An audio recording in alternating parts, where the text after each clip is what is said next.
I was sitting here in the restaurant and thinking back on my life. I've been through a lot of wild things in my life. Wild is probably not the right word. Strange, weird, different. It all fits. Maybe my life was normal. Maybe everyone had a similar life, but it just wasn't talked about. No, it couldn't be, unless everyone was in prison. I got time served for a crime I committed. You see, I took out a man. I got 15 to life, and now I'm out. According to the judge, I had extenuating circumstances. So wow, I'll be out in just 15 years. At least I got out 5 years earlier than expected, with a deferment for good behavior. 15 goddamn years for destroying the man I thought was raping my wife. If I knew what I know now, there probably wouldn't be two people there at once if I couldn't just walk away. I am a man, and I had a lot of pride at the time. Let me explain life and how I see it. People around us behave in certain ways, and we react to their actions. Gosh, that sounds silly. Let me give you some examples. All movie stars have sex and get married now and then. The movies themselves are all about sex. Now television is all about sex. So when I'm in public, I look at every woman and think about sex. However, some women I wouldn't go within 10 feet of, well, unless you've been in prison for 15 years. And there are some women I'd almost go to jail for until I got away from reality. For today's youth, all this stuff and lifestyle is the norm.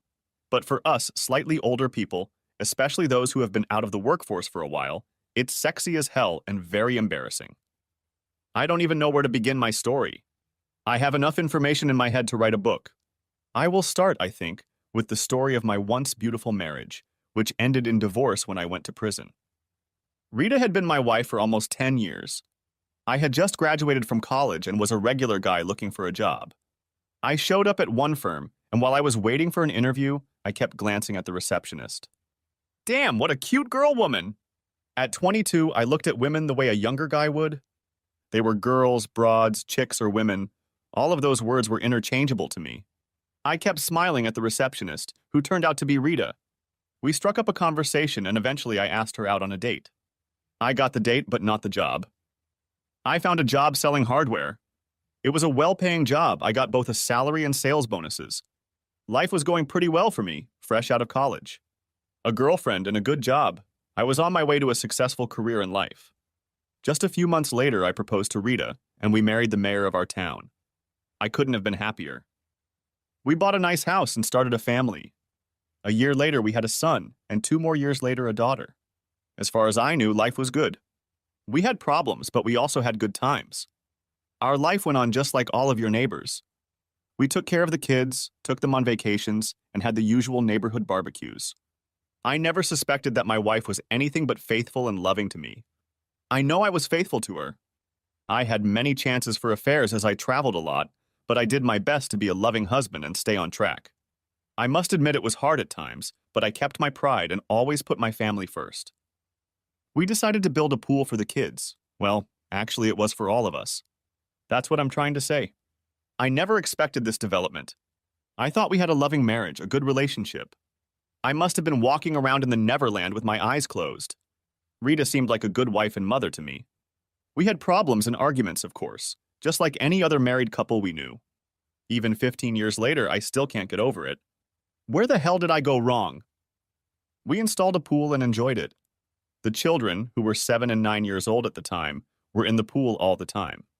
Rita and I would go there after dark and we would do it in the water.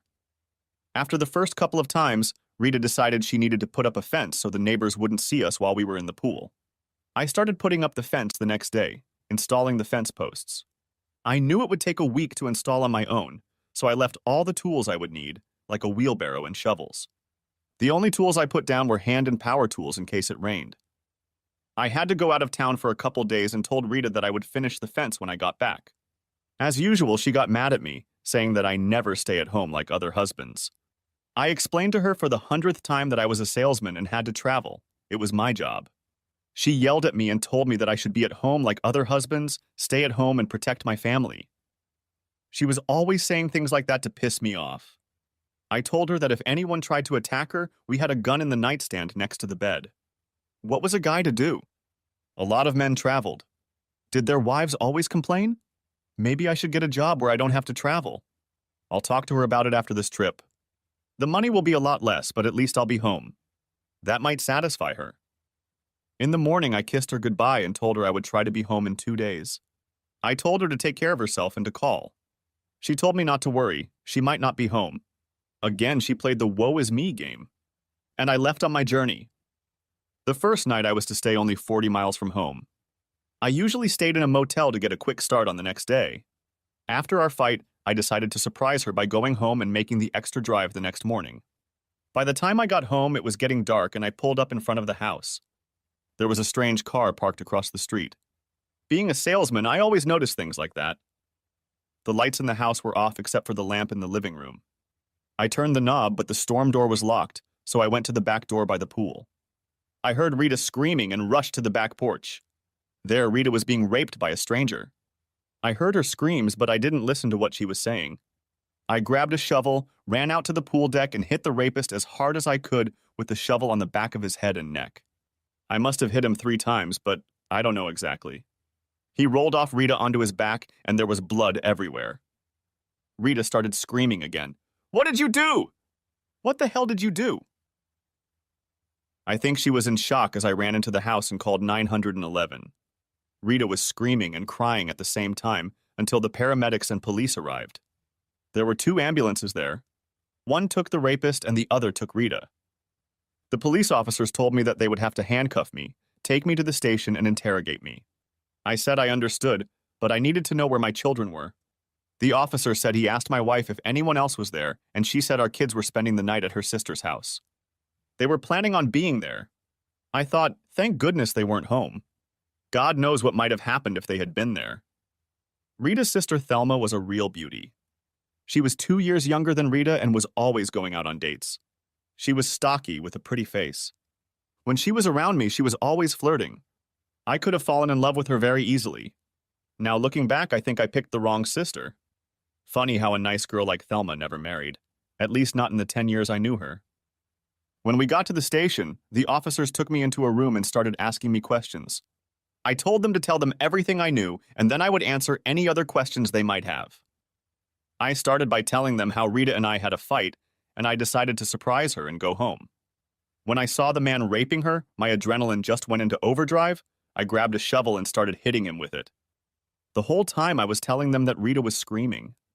I mentioned that the night before, Rita had said that she thought I should be home at night to protect her and the kids, so that was the first thing I thought when I saw the intruder. The officers asked me if I knew the man, and I said I did not. "Have you ever seen him before?" the officer asked. I told them he seemed a little familiar, but I couldn't identify him.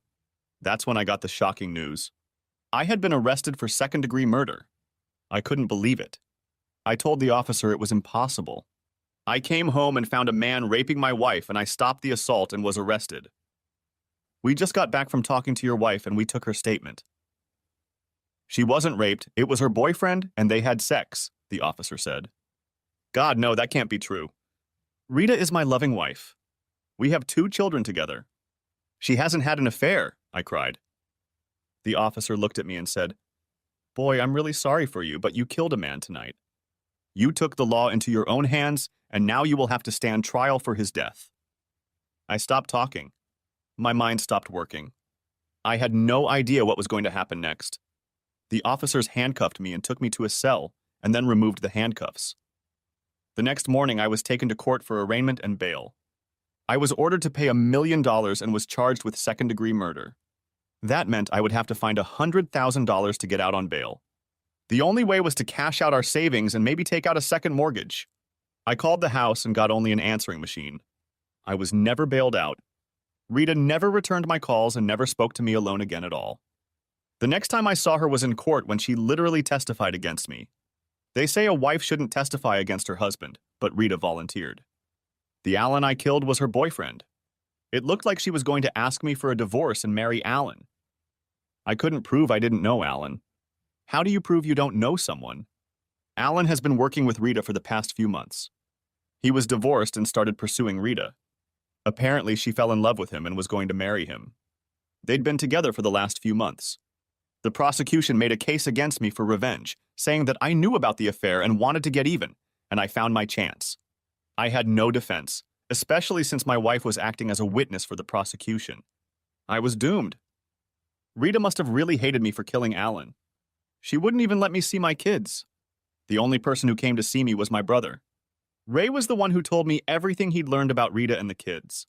I was going to serve a minimum sentence of 20 years to life. For the first couple of years, Ray came by every few months to let me know what was going on. He told me that Rita had sold the house and she and the kids had moved, but where exactly he didn't know. He said that as far as he knew, she had even managed to turn the kids against me. He never saw them after the move. Let's face it, they were 7 and 9 years old at the time. Ray mentioned that he and his family were moving to Florida, and when I went out to visit him. That was the last time I saw him. Before I was sent upstairs, my former supervisor visited me. He told me that he thought I had been framed and acted as a witness to my character. He was a decent man. Of course, he had to write in my report that he had to let me go. Legal stuff, you know how it is? I asked for one favor. I had a 401k savings account that I had been contributing to for 10 years for retirement. I asked him if he could just keep it with him and not tell Rita or her lawyers that I had it. He said that if they found out any other way, he would have to give up the paperwork, but he wouldn't bring it up. He wished me the best under the circumstances and went on his way. I need to tell you about Thelma, Rita's sister. She never visited me, but she kept in touch with me for a while. She wrote to me and told me about my children and how they were doing. According to her, Rita tried to turn the kids against me, but every chance she got, she tried to tell them what a nice guy I was. She always signed her letters, "Love, Thelma." Damn, I wish that was true. She wrote to me for about 8 years. Then the letters stopped. I don't know if it had something to do with my transfer to another prison. Oh, I forgot. They like to call it a correctional facility. I started at Mansfield Correctional Facility, and then when Mansfield was closed, I was transferred to Orient Prison. At the same time I was at Mansfield, there was another Dan Jones who was transferred to Lucasville Prison in southern Ohio. I thought maybe he had started getting my mail. It was a joke because we had our own private number. In the last letters I received from Thelma 8 years before, she told me that Rita had sold the house and moved in with her. The kids were doing well, but Rita got multiple sclerosis, a terrible muscle disease. They only gave her a few years. I know I was angry with her, but seeing her fade away was something I wouldn't wish on her. Besides, she was still the mother of my children. Thelma told me not to write to her because if Rita found out she was in touch with me, it would be very unpleasant. Now I was out of prison, back in my old hometown, sitting down with a cup of coffee and breathing in the free air. Let's see, my son would be 24 and my daughter 22. I had no idea what they looked like, had never seen a picture of them in the last 7 years since Thelma stopped writing to me. Now, whenever I saw a young man passing by, I always asked about my children. I hated Rita for what she had done to me and our family, and I was afraid to see her because I would end up in jail again. I couldn't hate my children. Parents don't do that. Maybe they never knew the real story and think their father is a murderer. Now it's time to plan for the rest of your life. Chapter 2. What's next? I found a room in one of the boarding houses in the old neighborhood. I figured I'd better go visit my old boss if he was still alive and see if Rita had found out about my 401k retirement plan. I never told her about it. I might have a few bucks on top of the couple hundred I made in prison. Hell, when no one would give me money, I made it and spent it. Lucky I had some left over. I walked into the store. It looked very different. I asked the clerk if Jim owned the store, and he said he did and was in the back room. I told the guy that I was an old friend of his and asked if I could surprise him. The guy looked me over from head to toe a few times and told me to go inside. When I entered the office, an elderly man looked up at me and shouted, "Jesus, Dan, they told me you were dead." I looked up at my old friend and said, "No, I'm very much alive, as you can see." "How are you, Jim?" "It's good to see you. You're the first friendly face I've seen in 15 years. I was there for about an hour and we got to talking. He told me about all the changes in the business and how his family was growing. He even offered me a job at the store. He said that no one was as good at selling hardware as I was. He would like to offer me a job in the field, but because of my background, I probably can't get one right now. I asked him about my 401k contribution, and he said that no one had ever asked about it, and that it had been sitting there for the last 15 years gaining interest. He said he was going to leave it alone and contact my kids when I retired and give them the money. I asked him to find out how much it was worth because I needed the funds to get back on my feet. He asked me to stop by on Monday next week when he would have information for me and I could start my new sales position. He liked to put it that way rather than job. We shook hands and I headed for the exit of the store. I wondered why he thought I was dead. I'll have to ask my parole officer about it next week. He'll be happy to hear that I found a job so quickly. He was a pretty nice guy, but I've heard he's pretty strict when it comes to parolees. I headed to Thelma's last known address. Damn, she was such a nice woman. I wondered if Rita lived with her and what was wrong with my kids. I was really nervous as I rode the bus to their street. The neighborhood didn't look like it had changed at all. Some of the houses were a little dilapidated and others had been spruced up. New siding and windows. I had seen Thelma's house before and had to stop before I approached it. I didn't know how to approach it. What if Rita opened the door? I nervously walked up the stairs and knocked on the door.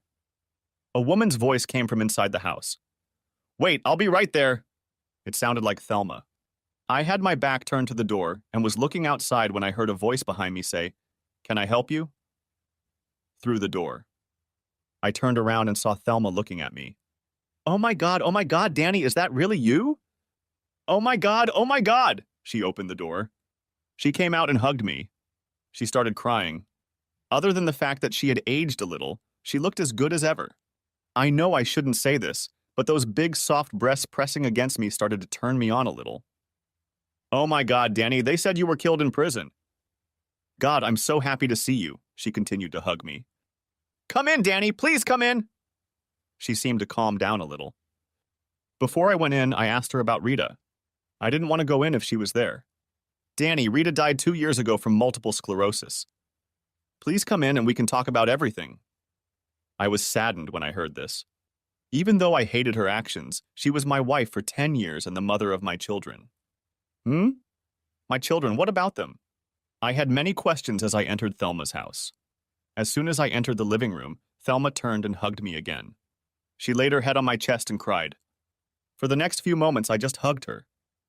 God, she was so soft, so warm, my eyes started to water. Danny, she always called me Danny, do you want something to eat or drink? Thelma, I'm not hungry right now, but coffee would be nice. I have so many questions, and I'd like to just sit with you over a cup of coffee and talk. She poured each of us a cup. She remembered that I'd taken black and said we'd be more comfortable in the living room. When we put the coffee on, she asked me to wait a minute because she needed to check on Danny. I thought for a second and asked, Danny? Who's Danny, Thelma? Thelma looked at me and said, Oh my goodness, I forgot you didn't know. Danielle is your granddaughter. We call her Danny. Beth named her after you? I got up and followed Thelma into the bedroom where the sweetest little girl I had ever seen was sleeping. Tears immediately came to my eyes. It was my granddaughter. My little girl, who I had last seen when she was 7 years old, had gotten married and now had a daughter of her own. Thelma said it was my daughter, Beth, and her husband's baby. Danny was about 2.5 years old. God, how I wanted to hold her in my arms. Thelma whispered that I could hold her later, but right now we had a lot of catching up to do. She took my hand, and we walked back into the living room to start our conversation. Where do you want to start, Danny? Maybe you should tell me everything you can about Rita and then we'll move on to happier things, I said. Rita started having an affair after this guy Alan started working there. I suspected there might be a problem here because whenever you went out of town, the kids would come to see me. The first few times I didn't pay much attention to it until it became a habit. I would never say no to having your kids here. I love them like I'm their mother. Thelma, forgive me for saying this, but you are a very beautiful woman. Why didn't you ever marry and start a family? You are so good with children. First of all, smartass, she smiled at me. I've had many marriage proposals. I always thought I had to love a man if I wanted to have children with him. I was so much in love with one man, but he was taken. I never found a man that met my standards of the man of my dreams. I dated, and yes, Danny, I had sex with men I really liked, but there was no love. Your kids were with me all the time, so I wasn't childless. I just never met another man who met the high standards I set. So far, I've had a happy and good life. Who knows what the future holds for me? I wish Rita thought the way you do. She married me and lived with me for 10 years, and apparently I didn't live up to her standards. Thelma stepped in. I'm sorry, Danny, Rita was a fool. I know she's dead and I miss her as a sister. She gave up her dream life, and for what? I'm sorry, Danny, maybe I shouldn't think so, but she was wrong, completely wrong. She had everything and she gave it all up, thus ruining your life and deeply hurting her children. I lost respect for her when I found out about Alan that horrible night. I loved her like a sister, but I wanted to kill her myself. We argued and argued about what she did until the day she died. Thelma started to cry, so I moved to the couch next to her and put my arms around her. Coming to her senses, she continued. Rita kept dating. I think it was her way of getting even with you. I had the kids about half the time. After a couple years, Rita started getting sick. Her muscles were failing. She went to the doctor, and that's when it was discovered that she had multiple sclerosis. She was able to work for about 2 more years, but then it became too hard for her. That's when I suggested she sell the house and move in with me. She got medical leave and then Social Security. I continued to work as a cashier at the local market. On the income from the sale of the house and work, we were doing okay. About 2 years ago, Rita passed away. The children had already gone to their families, and at that time it was just Rita and me living here.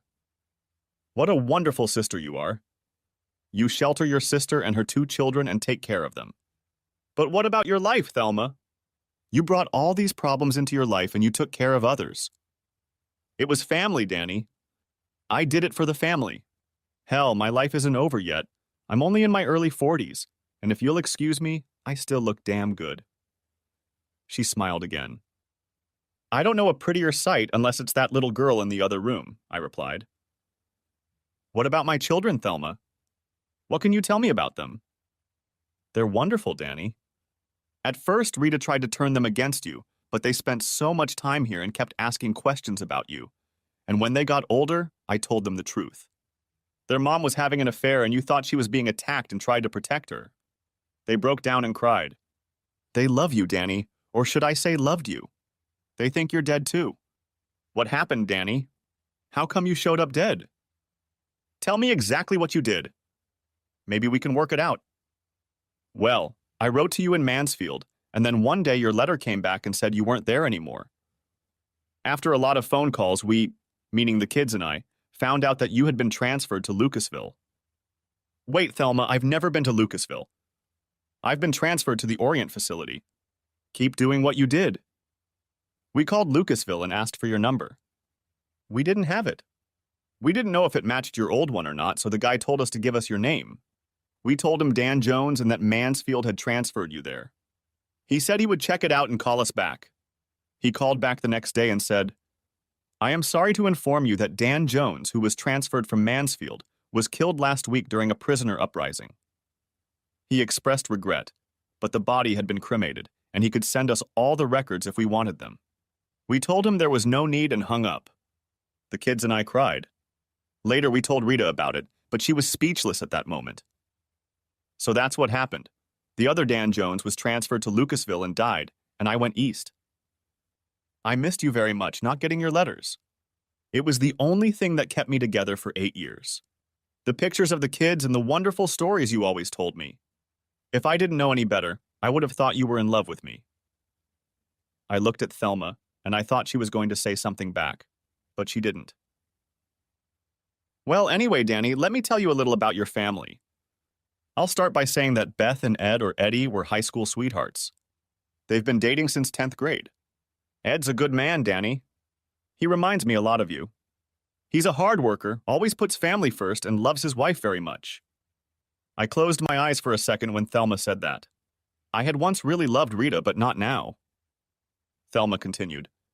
Beth and Ed wanted to get married right after high school graduation. I told them I thought they were too young, but Beth said, Aunt Thelma, I love Eddie, I really do. I lost my father and my mother will be gone any day now. I love you, Auntie, but I need Eddie. I knew she meant what she said and gave her my best wishes. Eddie is working hard at a big car factory. He is an apprentice welder. Someday he will be making big money. Beth works as a cashier at the same store as me. We both work part-time and on different shifts. That way, one of us will always be there for little Danny. What about Mike, Thelma? What happened to him? Oh, you'd be proud of him. He went to a local college and graduated with honors. He said he was going to be a salesman like his father. The only difference is that he sells computers and runs his own business out of his home. You also have a grandson named Mike Jr., who is 3 years old and a very beautiful daughter-in-law named Rachel. Now we need to find a way to break the news to everyone without them going into shock. While we were talking, a little girl came in, wiping her eyes and calling babysitter.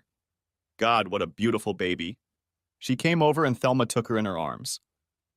Danny, I want you to meet someone. This is your mom's dad. This is your grandfather. She looked at me and smiled. I didn't want to insist the first time, so I just said, Hi, sweetie.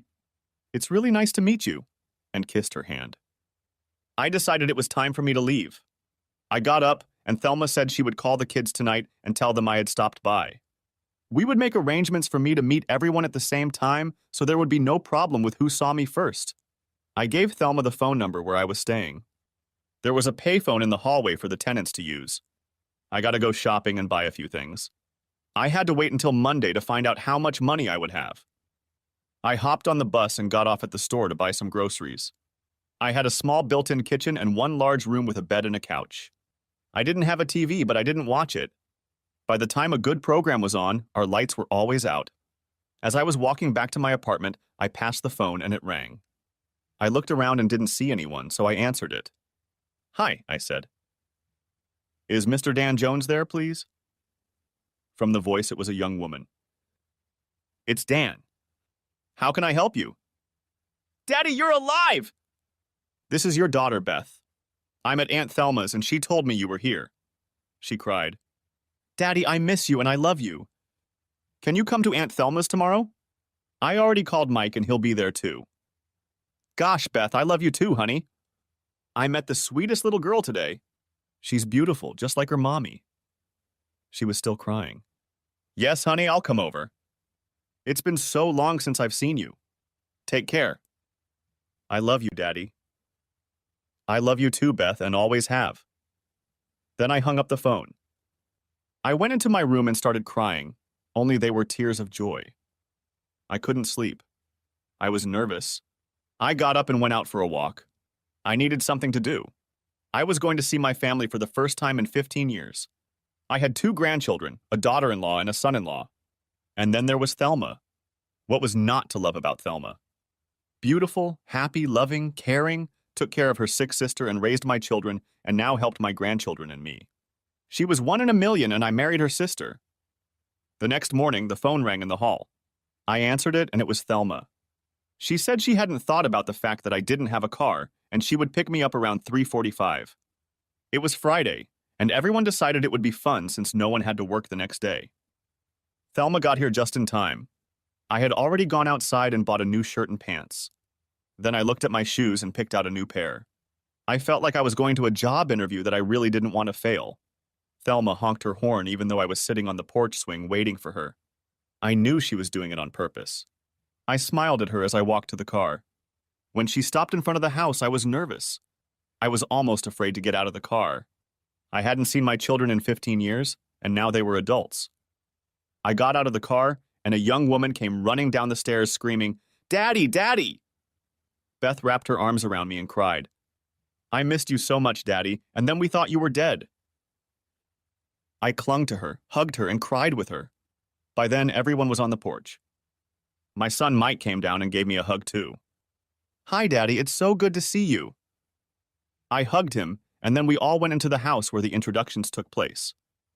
Beth introduced me to her husband, Ed, who extended his hand and said, It's a pleasure to meet you, sir, and just so you know, I'm very fond of your daughter. Beth tearfully took Danny in her arms and said, You met Danny yesterday. She was named after you, Daddy. Her name is Danielle, which I knew since Thelma had told me the day before. She handed me Danny and said, Danny, this is Grandpa. Give him a hug and a kiss. The girl came over to me, put her arms around my neck and pressed herself tightly against me, then kissed me on the cheek. I did the same with her and handed her back to Beth. Mike said, Dad, I want you to meet the love of my life. This is Rachel. I looked at Mike and asked if I could give her a hug. She answered for him and said, I won't break, Daddy. And you can hug me anytime you want.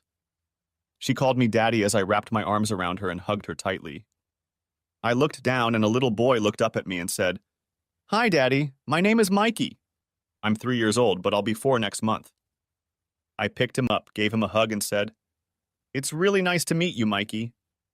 He leaned over and whispered in my ear, We're going to throw a party for you. We should go to the patio.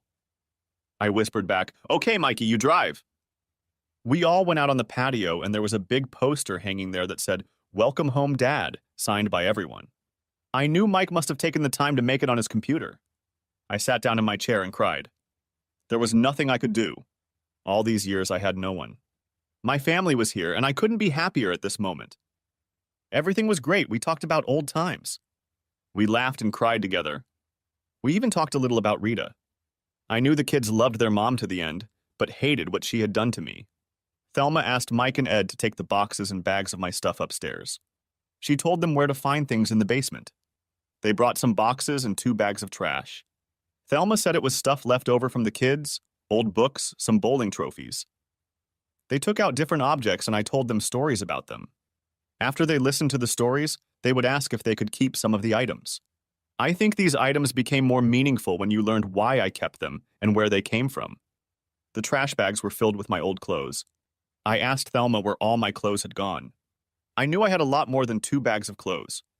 She said Mike went through everything and took everything he could use, and Ed went through the rest and took stuff for his job as a welder. I looked at Ed and asked him if he used my old clothes for welding. He looked at me strangely and replied, No, sir, I cut them up and used them as rags. Everyone started laughing. Apparently my clothes were outdated.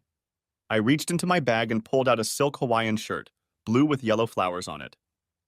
Maybe this would even make a good rag? I show him this shirt and 3 others. No, sir, silk, viscose, and nylon don't make good rags, he replied. I see I have 3 pairs of jeans. Mike, don't you wear jeans? Not the bells, Daddy. Everyone laughed again. Then Ed said, You know, sir, denim isn't good for rags either.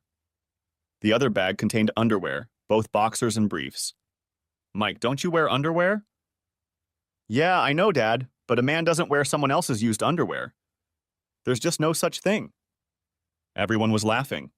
I thought, good thing they're not in jail. We had no choice there. You got the underwear they gave you. Ed, underwear is made of cotton. It's good for rags. Yes, sir, you're right, but people tend to say strange things when you use your underwear as rags. Well, at least I can wear them in socks. I have ties too, but I doubt they'll be useful.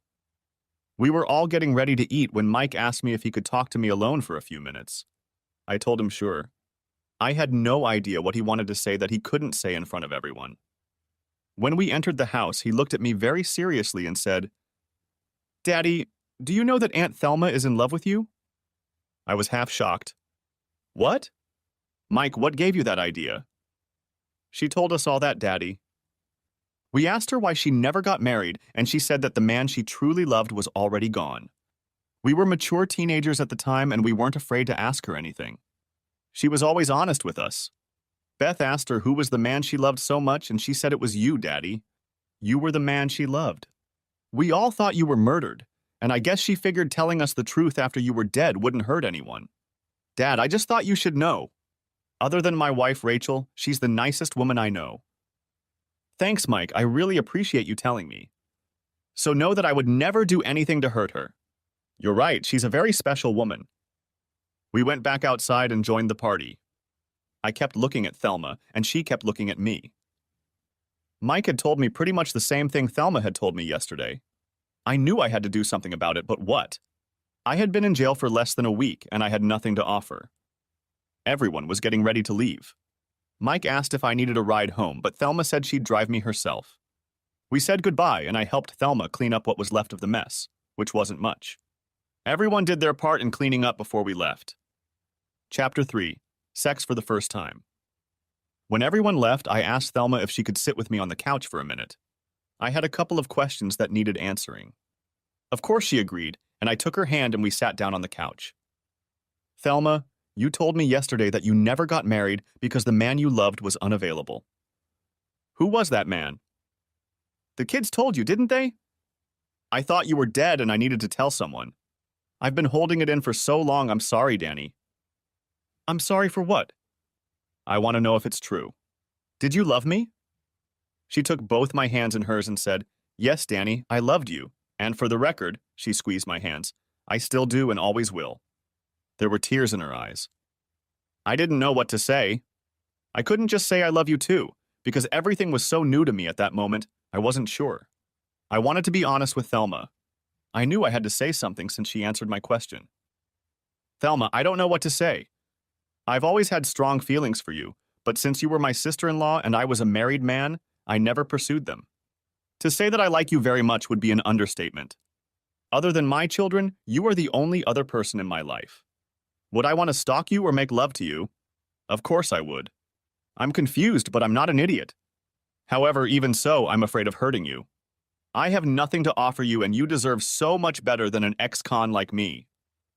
Thelma just stared at me. I knew what she was thinking about what to say. I had no idea how she was going to answer. Then she said, "You're a knucklehead?" "Yes," I said, "knucklehead." "How thick is your skull? Didn't you hear what I told you? I love you. I've always loved you. Not what you own, not what you have, not for money or material possessions, but for you. Your heart, your inner being, which is what Dan Jones is what I love. Yes, you went to prison for doing what you thought was right in defense of your wife. I could never hold a grudge against you. In fact, I love you even more because I know you will protect me. My only problem is your feelings for me. Do you like me enough to make love to me, to hold me? I want to be your lover, your woman, maybe even your wife." Holy moly, how do I respond to this? Such a sweet, such a beautiful woman wants to know if I'm ready to make love to her. That's a question I can answer. My God, Thelma, I'm a man. A man who hasn't had a woman in over 15 years. There is nothing I want more than to have you as my woman. To make love to you every day, to do anything sexual you ask me to do. Until yesterday, I had no one. Now I have a family again and even grandchildren. Now you are telling me that I can have a woman that I really care for and respect, and yes, in some ways even love, and who loves the real me. That's exactly what I'm talking about, Danny. Are you ready to take the next step and see if we're compatible?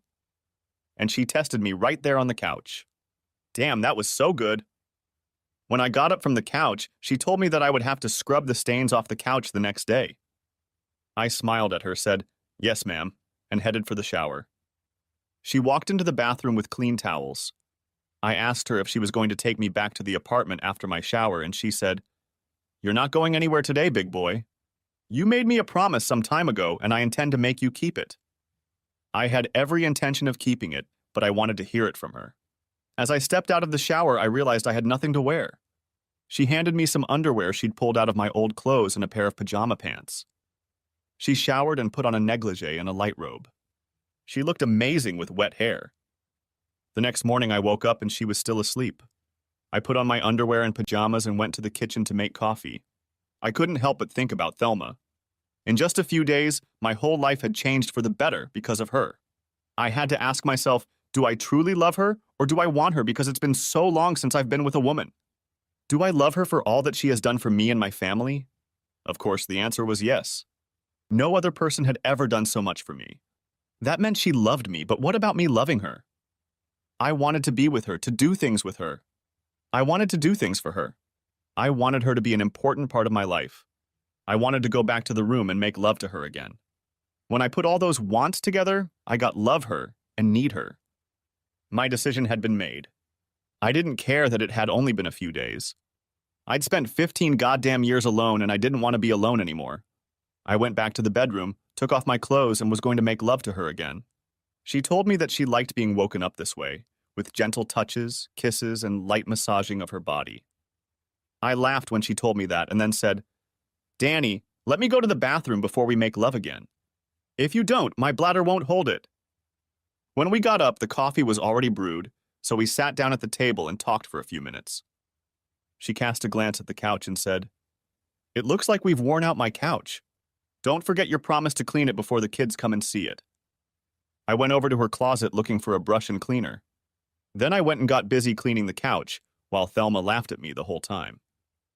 We had to shower again after all that sex. After showering, I reached into my garment bag and put on my blue Hawaiian shirt and jeans. I couldn't believe they still fit. It must have something to do with the prison food. We heard a knock on the door. Thelma looked out of her bedroom window and I heard her say, "Oh no, it's Brad." Of course, I asked who Brad was, and she said he was a guy she dated from time to time. I asked if she wanted to date him, and she said not anymore. A man has come into her life and he is all she can handle. I told her I would take care of it. Danny, he's taller than you by 3 inches and heavier by about 40 pounds. Please be careful. I told her that prison was on my side. People are afraid of those who have been in prison and also of those who have killed someone. I opened the door and this Brad guy asked me who I was and where Thelma was. I told him I was going to ask him the same question. My name is Brad. I'm a very good friend of Thelma's. And who are you? I'm Dan, Thelma's fiancé. I don't think Thelma needs your services anymore. A fiancé? Thelma never talked about a fiancé or marriage. I want to talk to her right now. I looked over and saw Thelma starting to get nervous. Bradley, I'm only going to say this once, so listen carefully. I'm Thelma's boyfriend. I was in prison for killing a man who molested my woman. I'm ready to come back to protect Thelma. Do you understand? No woman is worth going to jail over. Tell Thelma it's over between us and we'll see each other again. And he left. Thelma came out of the bedroom and asked what Brad had said. I know what she heard, but she wanted me to repeat it. He said you're not worth going to jail over. Should I go to jail because of Danny? What do you think? I'll be honest with you, Thelma. Fighting someone to get you to go out with me, no, I wouldn't. Prison is a very unpleasant place, but if it was for your protection, then yes, I would go to prison in a heartbeat to protect you. She wrapped her arms around me and pressed herself against my chest. The phone rang and Thelma answered it. It was Beth. She said she had called my apartment, but I wasn't there. She wanted to talk to me and asked if Thelma knew where I might be. Thelma handed me the phone. I said, "Hi." "Hi, Daddy," Beth spoke in a very sexy tone. "Did you spend the night at Aunt Thelma's, Daddy? Did you sleep well? That couch is kind of small," she laughed. I slept great, and no, I'm not telling you anything. I'm still a father. I laughed. What do you want, honey? Tomorrow we want to do something as a family. Mike and his family, Ed, me, and Danny. You, of course, and see if you can convince Aunt Thelma to go. We thought we could go to the zoo and get something to eat. We could fit everybody in 2 cars. What do you say, Daddy? Would you like to go? I'd love to go, honey, and I'll do my best to convince Aunt Thelma to go too. I'm sure I can persuade her to go. I mean, go. I laughed and Thelma slapped my arm. I handed the phone back to Thelma, who was still laughing. Beth, we'd both love to come. I mean, drive. She had to laugh at her own gaffe. I'm sorry, Beth, but your father makes me laugh. He's so crazy. Well, take care of Daddy, Aunt Thelma, and we'll see you tomorrow around noon. Do you want us to take Daddy back to your place, or do you think he'll sleep on your couch again tonight? Beth laughed. Bye, Beth. See you tomorrow, was all Thelma said. It was noon, and Beth pulled my nice clothes out of the dryer. She said we should go shopping and get me some clothes. She said she didn't want to be seen in my current clothes. I just needed a peace symbol on a chain, and I could pass for an old hippie. I told her I didn't have the money to buy clothes right now. She told me not to worry about it, and if I wanted to pay her back, I could. She just liked doing things for me. I told her I would pay her back every dime. I wanted to take care of her, not the other way around. She let me know that I was a man, and she understood that. Once I could afford it, I could buy her things if I wanted to. Now it was her turn to take care of me. She got dressed and put on her bra. We went into different stores looking for clothes for me. I still felt a little funny, but I agreed. Thelma said that if I was so worried, she would transfer the money to my card and I could pay for them. That made me feel a lot better. This woman always knew just what to say to make me feel better. I realized that I needed her in my life. That night, we practically repeated what we had done the night before. We made love twice, plus we played. We could put the average young newlyweds to shame. Life was finally good for me. The next morning, we got up early and had breakfast. Damn it, that woman could cook too. Even if it was only eggs, potatoes, and bacon, she must have done it with love. Everything tasted delicious. The kids arrived right on time. Beth said I could go with her and Thelma could go with Mike, and we'd switch on the way home. Beth smiled at me as I got into the car. She knew what I was thinking, what separates me and Thelma. Dad, it'll only take half an hour. Of course, I pretended I didn't know what she was talking about. Ed asked where I'd gotten my new place.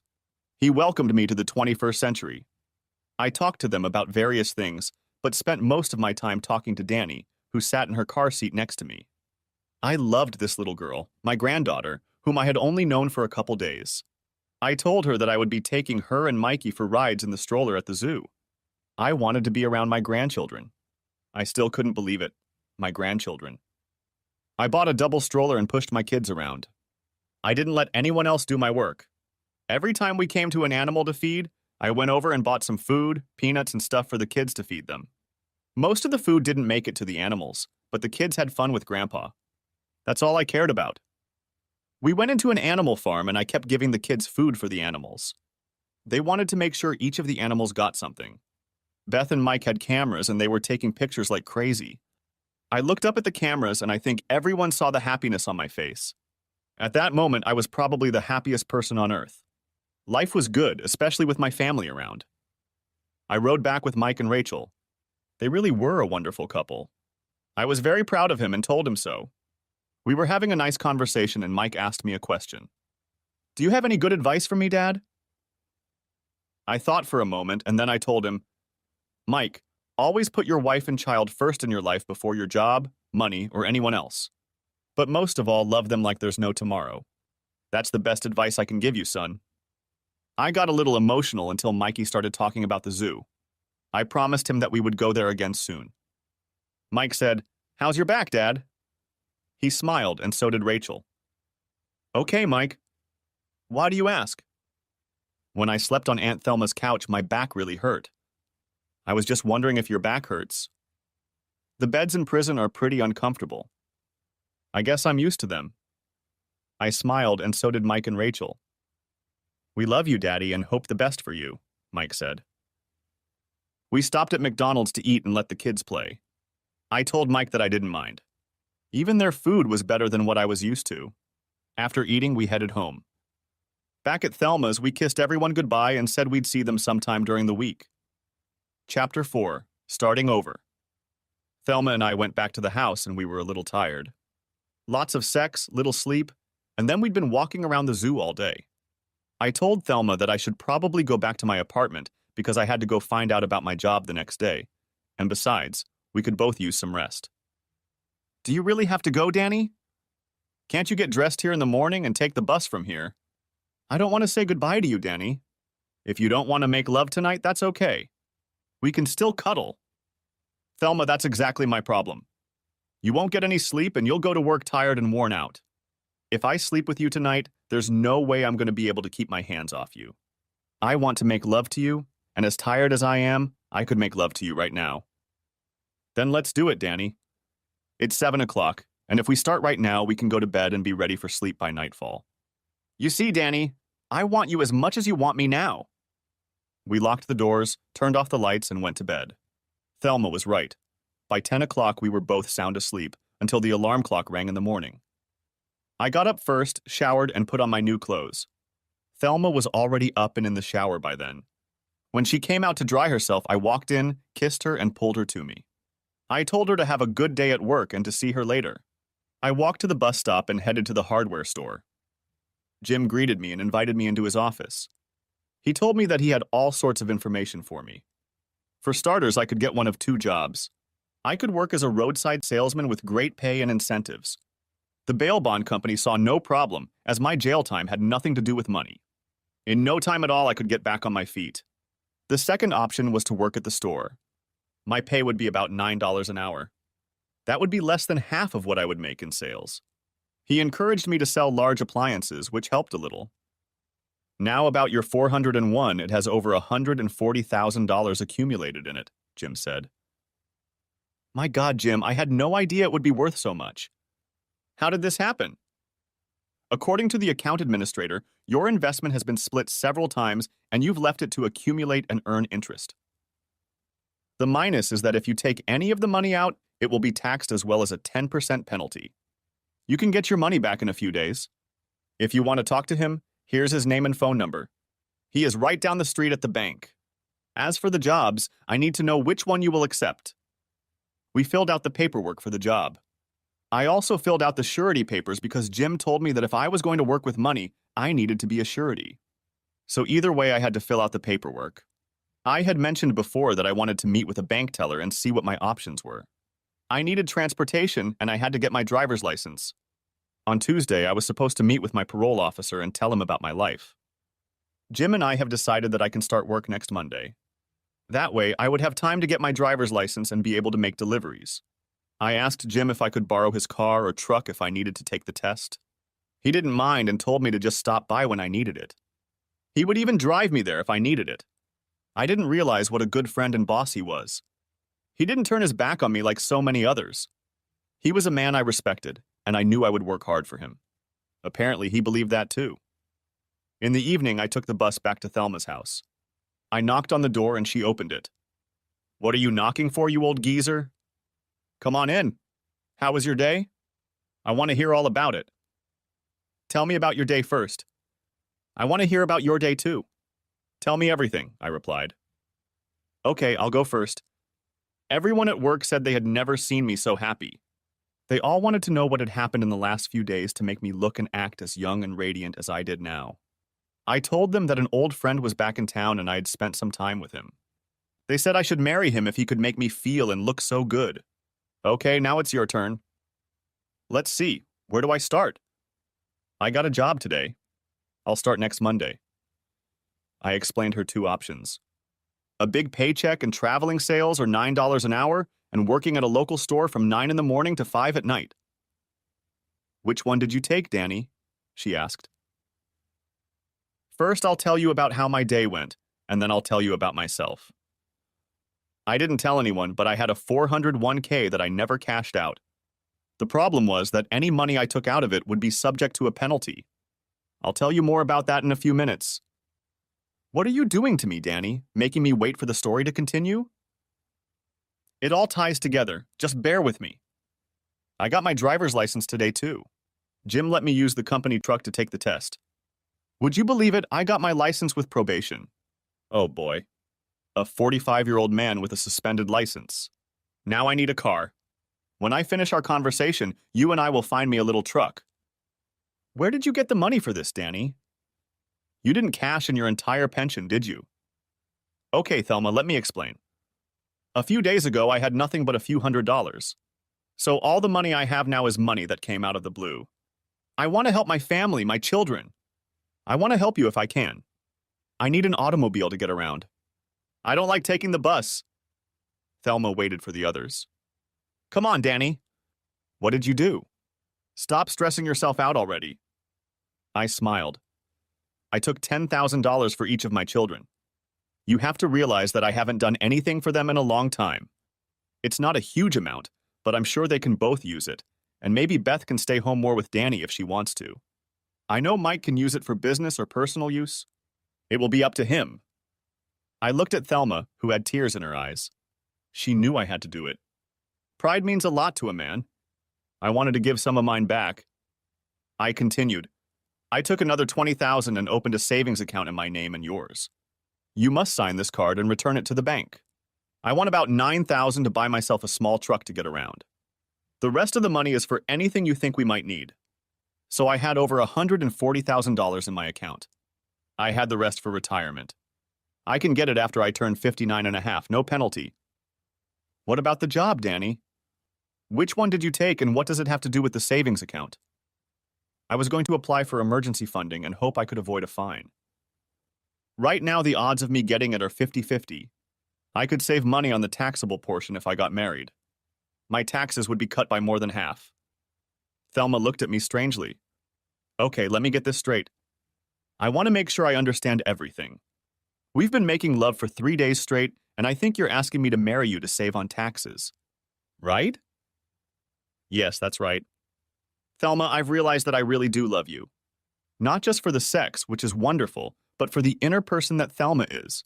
A woman with a big heart is who I love. As for the job, if you agree to marry me, I'll take the 9-to-5 job. That way I won't be away from you at night. If you don't want to marry me, then I can be away most of the time and make more money. My kids will still be here on weekends when I come home." Thelma cried, "You big guy, of course I'd marry you. I'd even marry you so you could have your tax savings. God, I love you so much, Danny." Conclusion. Well, I took a 9-to-5 job. Bought myself a small used pickup truck for about $8,000. I gave each of my children $10,000. They both thanked me and told me they really appreciated the money and were going to put it to good use. Beth now works only 2 days a week, and on those 2 days, Thelma looks after Danny. Ed has taken a job as an apprentice welder, and his income has increased a lot. Mike's business is booming. His computer business is in great demand. He can give up any night work. He said he didn't want to be away from Rachel and Mikey. I don't blame him. As for Thelma and I, we got married the following weekend. I had to put off going to my new job for a week. We went on a short honeymoon to the Pocono Mountains, sightseeing during the day and making love at night. That's one thing we never stopped doing, making love. We may have to cut back a little, though. Thelma is 42 years old, but she's already carrying our child. Isn't life wonderful? Thanks for watching. I hope you enjoyed it. So subscribe to my channel and watch the next video.